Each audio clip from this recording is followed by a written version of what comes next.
Back to Big Red Wired, the wrestling show edition. I'm joined by Christopher Sullivan Diaz, who covers Nebraska wrestling on Big Ten Plus. He's the color analyst, and of course, Kyler Cox as well, guys. Really appreciate the love and support. This past week got over 200 views, so the wrestling podcast continues to grow, and now we're going to have Christopher join us as well. Once again, be sure to follow us on Twitter and subscribe to the channel at bschneider33, at CS-D, and at Dugout Cox. But Christopher, how you doing, man? I'm great. I'm really happy to be here. I'm a fan of the pod. Love to listen every week. But yeah, I'm just excited to be here, man.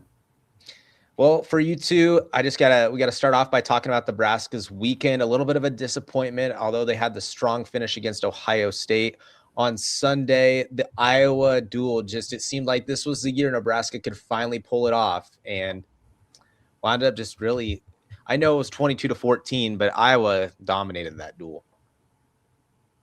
Yeah, you really thought going to that matchup that we're going to finally get the bogey off their backs, and it just didn't happen. And I think that really kicked off at 133, especially with Drake Ayala and Van D's matchup. You really thought Van D has this resume going into that matchup where he's undefeated since November, and it was Raymond Lopez from American, right? And he was winning that matchup until he got pinned. But when you look at his year so far, you're looking at how underrated he's been nationally, and you really hope to see him take that step with Drake Ayala. And he's only taken one loss, and you're hoping if he can get even, it really changes things up for Nebraska right away at the start of that duel. Yeah, I think if you look at one matchup that defined the entire duel, it was the Lamer matchup. I mean, you come back a little bit and then you get pinned at the end there. You heard Manny talk about it at the end, just can't let it happen. That's what he said. I did like what I saw on Sunday a little bit more from Nebraska, but it's not like, we can't act like Cannon and Gallagher didn't go, and, Nebraska was favored pretty heavily in those two matches. So, the way it sets up for this week, I think there's a little bit to like, but, you're just going to have to wait and see. It's literally, I know I've used that cliche phrase, but it feels like a David versus Goliath. And that's not a shot on Nebraska. It's just the fact that Penn State's won 82 consecutive duels. But I want to go and talk more about this Ohio State duel. So Nebraska's down 14-0. This past entire year, Nebraska, now Van D and Hardy normally can carry the weight and pick up a decision in these big duels. But once again, you were expecting Lorderson to get kind of just dominated at 125.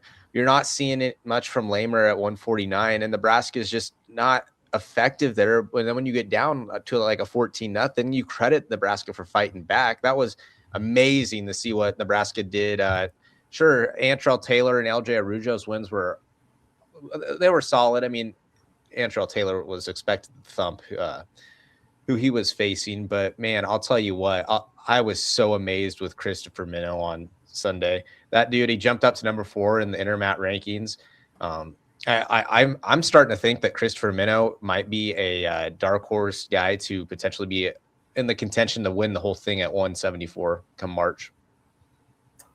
I definitely think that he's a podium guy at NCAAs and a potential Big Ten winner. Obviously, you got to go through Levi Haynes to get that crown, but again, Minto has shown so much promise, especially last year. He was such a welcome surprise for this Nebraska team, looking for the future at 165, taking that spot and moving up to 174 has really proven to be a big step for him and how he's excelled in that role. Yeah, I think you really like what you saw from Nebraska from 157 through 197. I think McDaniel's been somebody to me that's really jumped out the last few matches, especially offensively. You saw that late takedown by him. It really got to Vanny fired up, man. And then Ferrari to come on, you wish you had a little bit different result there. But I would agree with the Minto take. I really like what I've seen from Minto, and it's really been a reflection of his development over the last 2 years. I think when you're looking at Nebraska right now, it's not a matter of their weaknesses. Yes, 125 is I'd say the largest weakness of this team, but can you remain consistent among this lineup week in and week out is the main question. And Brock Hardy, once again, picks up duel number 100. And although Mendez is one of the top ranked pound for pounders in wrestling, Hardy still once again fails to seize a moment when someone's ranked above him. And I think that is something that just derails Nebraska as a team throughout the course of the duel, when the guy that's the leader of the team starts off the duel and gets crushed like that in another major decision, whether it was the pinfall against Vega and Oklahoma State and now this against Mendez. I don't think you can knock Brock too much for this weekend, considering his win against Monsieur Bailey. But at the same time, the matchup between him and Mendez has never been settled by more than one score, and this is the first time that he's ever been majored by Mendez. And considering his loss to him at Nat duels, the 2 losses to Vega this year, you're kind of looking at Brock and wondering if it's going to happen for him in March. Obviously, we're still quite a ways away from it, but it's been quite the experience so far with Brock this year. You know that he can hang with the top guys, but it's just not quite enough when you got OK State and Ohio State breathing down your neck. Oh, and now this weekend, on paper, it looks like you can maybe pencil in a couple victories, but I want to go back to Ferrari. So the Feldman loss, sure, Ferrari lost the match, and if they would have won, Nebraska would have won the duel. However, I thought Ferrari wrestled a solid match. Feldman's ranked number 3 for a reason as well. And I get it. Ferrari has been dominant at every weight class, or at 197 prior to being at Nebraska. We've got to remember, this is a guy that just went up to heavyweight. And I think that, yes, he lost to Feldman also earlier in the year. But at the same time, I still think Ferrari is going to be a guy that's going to be on that podium come March. I mean, I think Feldman could just be a tough matchup for him. I think there were opportunities there, especially late. He just didn't really, he was a little tentative. He didn't take him when he had him, got a little bit too defensive late in the match. I don't really have a lot of concern about Ferrari, and I think against Mirasola this week if he goes, it'll tell a lot, especially coming off Mirasola's pin last weekend. Well, with Ferrari, you kind of think that a lot of the problems that he's going to have in those heavyweight matchups is his literal size. Like, all these heavyweights in the Big Ten are much taller than him. They're much physically wider than him, and it's so hard for him to get his arms wrapped around them. And I think we saw it a lot in the matchup against Feldman, not only in that duels, but just this past weekend, where it's so hard for him to get his signature blast double, right? He's having such a hard time getting that low single, and that's something we saw in Sudden Victory. He almost had that one, but that shot just was not enough with the physicality of Feldman. I got to ask you, Christopher, did Minnow have that takedown against Iowa on Friday night? It sure looked like it. You know, I really thought that was such a tough matchup for me to judge, considering when you go to Sudden Victory, right? It's such a tough way to call it. And I think that the Big Ten officials are having a really hard time with those kinds of matchups as of late, especially considering how much is on the line for these, upper echelon Big Ten schools. Well, guys, if we want to touch on anything else, Ohio State or Iowa, we sure can, but I'm ready to dive into some Penn State, Nebraska outlook. And it all starts with the head man himself, Cale Sanderson, a guy who I believe let's double check it. I think he went 139-0 in college. So arguably one of the greatest folk style wrestlers of all time. And then of course at Penn State, let me pull up the exact stats. Yeah. So he went in 159-0 in college. Of course, he won 184 3 years, won 197 his senior year when he went up a class. I believe this is the correct record. They didn't have it entirely updated on the PSU athletics website, but I think it's 229-16-2. Hired on April 17th, 2009. He's already won 8 national titles. Penn State's Penn State, NCAA record, 82 consecutive duels. Holy moly, is this going to be tough. I mean, Penn State's coming off, I believe, a 51-0 win at Maryland on the road. And their top 10 guys in the dual lineup only have 3 total losses combined. I mean, they're just unreal, right? You can't do much with that other than say he's completely dominated the sport. He's got every recruit he's ever wanted. He's getting world champs from overseas like Ono, who's redshirting, so we haven't even seen him yet. And you get stand-up performances from freshmen, and you got upperclassmen taking a back seat. I think the matter of Penn State's dominance is just like total buy-in from everybody in that room. In what world does KSAC take a red shirt to make way for PJ Duke this year? I mean, that's just unheard of. One thing that I thought was funny, this is dating back to the national duels, but Kyler actually joined myself too. We listened into the press conference from the coaches, and Ohio State's coach, Tom Ryan, was in there, and he said, man, it's just a shame Penn State in here. It just goes to show how they do things over there in Happy Valley. That was definitely a little bit interesting. But I mean, Penn State's only wrestled 11 duels this year. It's kind of odd when you think about that scheduling and stuff, how they're not going to stuff like that. But then again, they still make their bread once it comes to March. Yeah, I mean, again, just like a decade of straight dominance so far. Kale's got a cookie now. He's not too worried about, maintaining that same level of intensity every single day. But again, you just see how well his program runs now, how well those assistant coaches run those practices. And they're just meddling year in, year out. They're going to keep winning that team national championship. They're going to keep producing at least 3 national champions a year. Well, let's start in with 125. You'd assume Manning goes back to Kaler this week, wouldn't you guys? Yeah, I think so. I think it was just kind of give him a little spell off, what you saw with Lordson, and it wasn't a pretty match from Lordson. I fully expect Kaler to be back in there against Hall. Yeah, Kaler has to be your guy going into Penn State. You can't expect too much of that 125 spot right now, considering how inconsistent it's been. But what else can you do? You have two real options, and beyond that, you're kind of looking at next year to improve your guys. Well, and here's the thing, Kaler, you and myself, Chris, were talking about this off air, and just how Kaler, although his record ain't that great or anything, he's 10-11 on the year. This guy doesn't get majored. He doesn't give up bonus points that often. He makes them earn it. For Kale, being thrown in the fire, yeah, we're gonna throw you out on Sunday against number 2. And yeah, that's just a tough draw. So you already essentially automatic pencil in a Nebraska loss, but I feel that the Kaler can once again hang on and avoid allowing a decision. Now, Jacob Van D, can he get snap out of that 2-bout losing streak he has? It's not going to be easy against Marcus Blaze, a 15-0 freshman. I think Blaze is really one of those podium guys that is probably penciled in for the national championship this year, considering how everything shakes out. I mean, you never know. OK State's got some guys. They got Jax Forrest now, so who knows what the national picture is going to look like in 2 months. But if Van D can pick up a win against Blaze, I think this cracks open this entire duel. Yeah, I think it'd be big for Nebraska if that could happen. Didn't really love what you saw from him this weekend. A couple of top 10 matchups. It's always tough. But I'm with you, man. I think Blaze is really good. I think it's going to be tough. First 2 spots up until you get to Hardy at 141. And speaking of 141, Hardy has a winnable match here. He's facing number 12, Braden Davis. He's 8-1 on the year.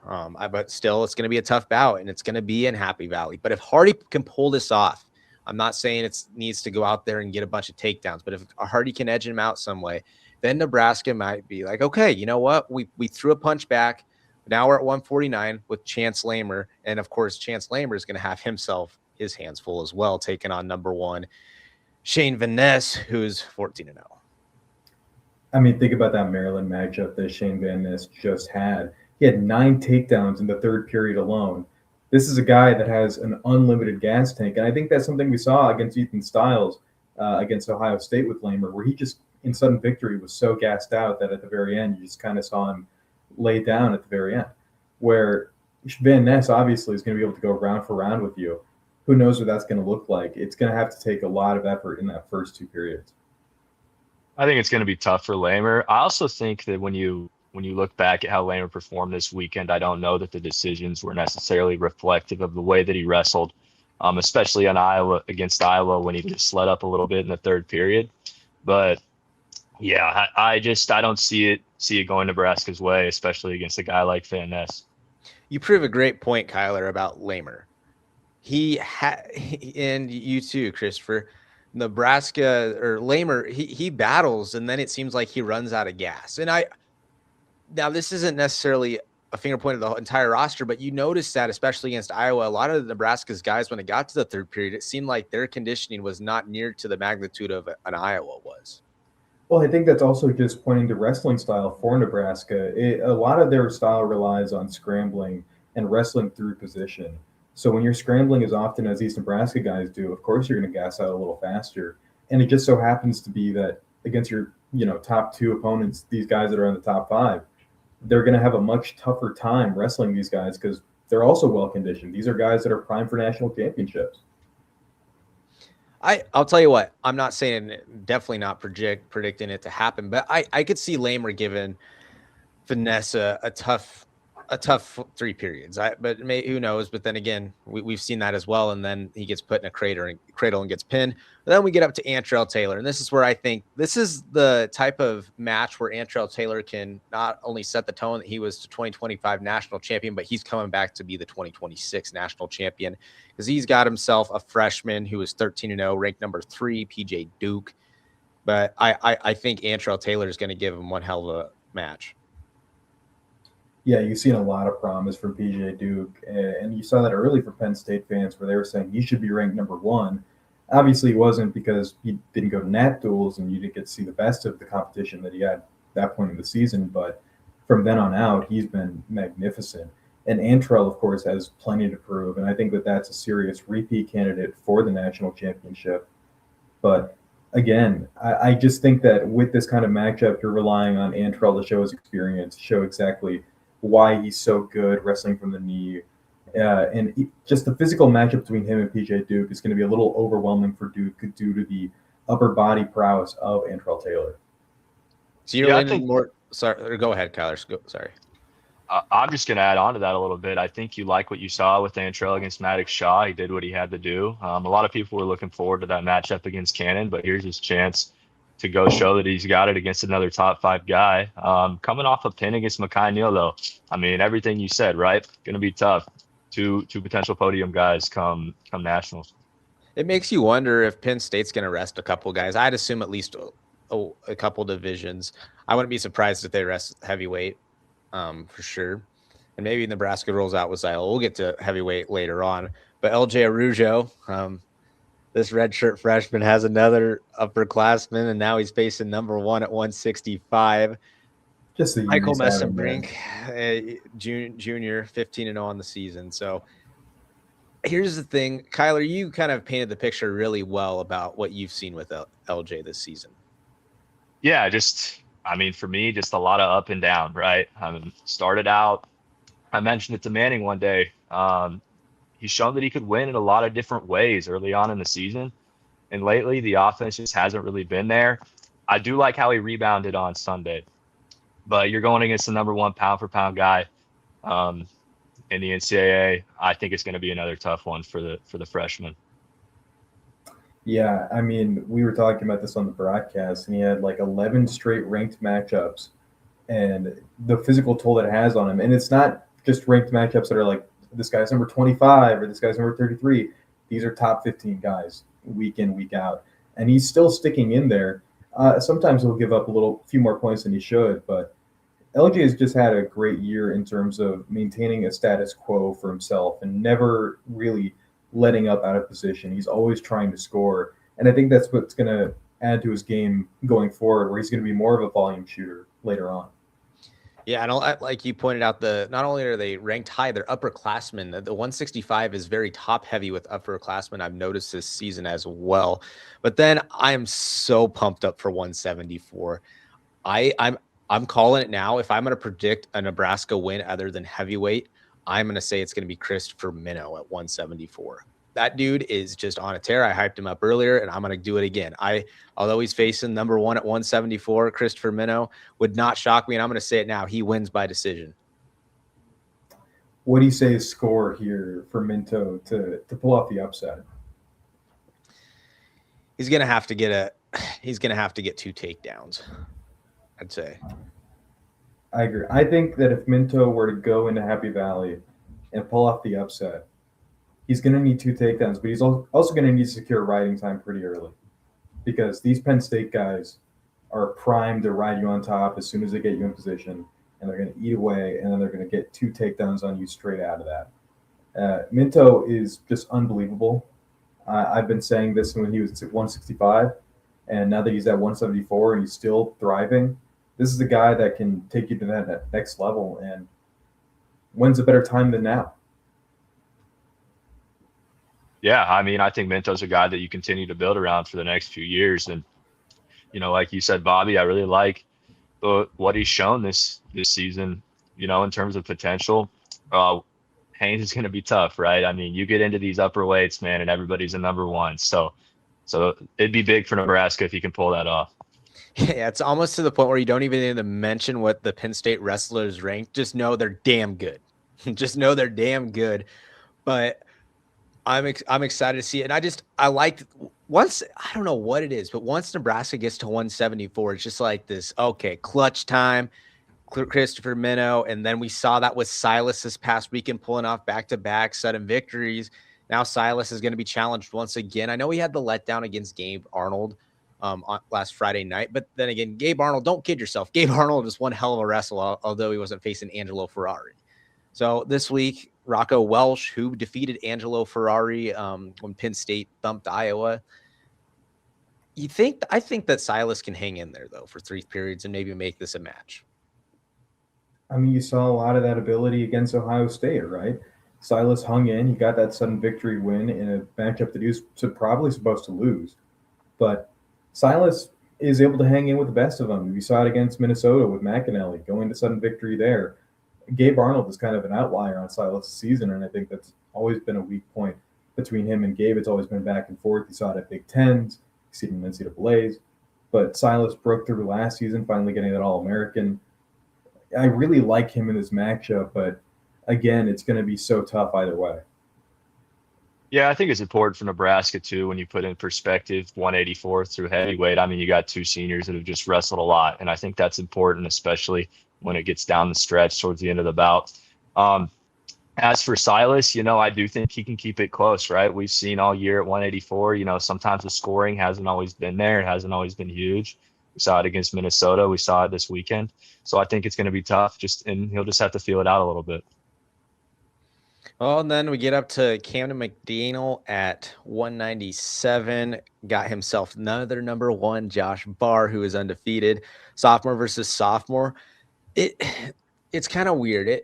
This past weekend, although on Friday night he faced somebody that was unranked, and he even said in the postgame, he's like, well, I mean, I wanted to wrestle somebody that was ranked. I mean, I'm the guy wrestling the unranked guy after the Iowa duel. And Sunday he picks up a top 10 win. I think that McDaniel it feels like he's kind of reached a new level in his career. And I think that's a positive if you're a Husker fan. I think you've seen it with 2 of the Nebraska guys. You see it with Van D and McDaniel. Those are 2 guys that were known last year as being pretty streaky wrestlers. They have a lot of trouble against those top 10 matchups, and you've seen them pick up some of those top 10 matchups. Like Van D's done it, and now McDaniel's turning it up. McDaniel finally getting that monkey off his back. I mean, he's shown so much promise throughout this entire year, and I think nationally he's going to start getting known a little more if he can really hang in there in this matchup. The thing for me for McDaniel, and I really like him, I have this year a lot, is, you start to see him showing that emotion a little bit. You haven't seen that from him. We talked to him in the post-game press conference. Pretty stoic guy, pretty humble guy. But, man, when he got that win on Sunday and he turned to the crowd, I think that really helped him turn a corner. I think that what you want to see, because you've seen it, is McDaniel is, when Nebraska ain't getting them takedowns, McDaniel's making up for it. And that clutch ability to get that 8 seconds left in the 3rd period. You know what? We're not going to force 3 consecutive set of victories. Well, he finished them off. Gosh, I can't even pronounce his last name. It's like Gio. How do you say the Ohio State guy's last name? Geog. Geog. That's right. Yeah, Geog. Shout out to him. That was everything. When he landed that takedown, I was like, holy cow! Nebraska's going to win this duel. But however, that didn't go that way. But I do think that this weekend you're going to see AJ Ferrari bounce back. Yes, if he faces Cole Mirasola, ranked dude, a freshman, has 2 losses on the year as well. You hope that that's who Penn State rolls out, and you hope that Ferrari goes out there, because Ferrari, I think he needs as many reps as he can get to get ready for March. Yeah, I think you've seen Mirasola against a common opponent in Ben Keeter, and he showed a lot of promise there. Penn State's always going to know how to develop everybody at every weight, and Mirasola shows a lot of it, but again, he is a young guy, and Ferrari has so much experience. He's got the Olympic experience. He's a national champ at 197.